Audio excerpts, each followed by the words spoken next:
All right, now that we've reviewed the vocabulary from last week, I'd like to introduce you to this week's lesson.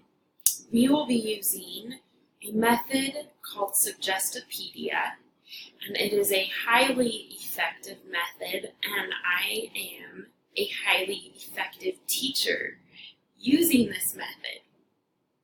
So, to begin, I'd like to help you all relax, okay? So, where you're seated, close your eyes and practice breathing in while I count to 3, okay?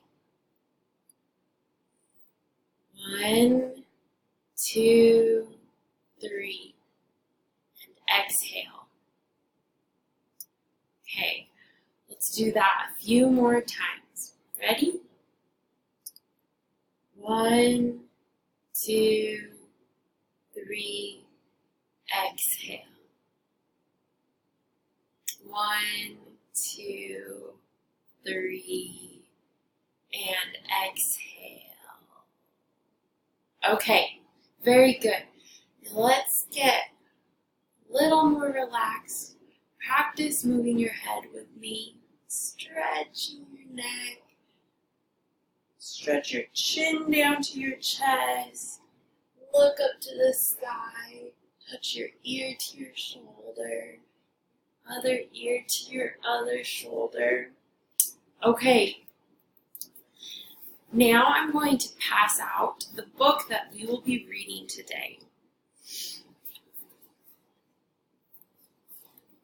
Perfect.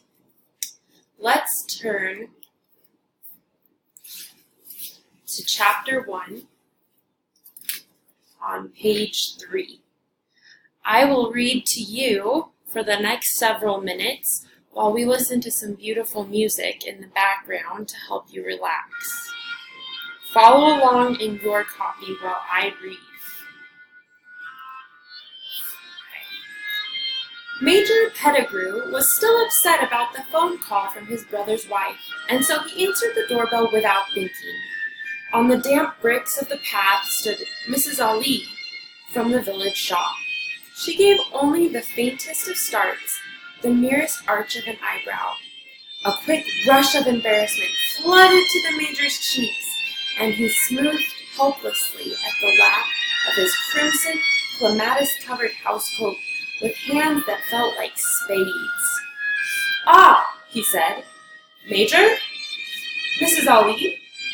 There was a pause that seemed to expand slowly like the universe, which he had just read, was pushing itself apart as it aged. Senescence, they had called it in the Sunday paper.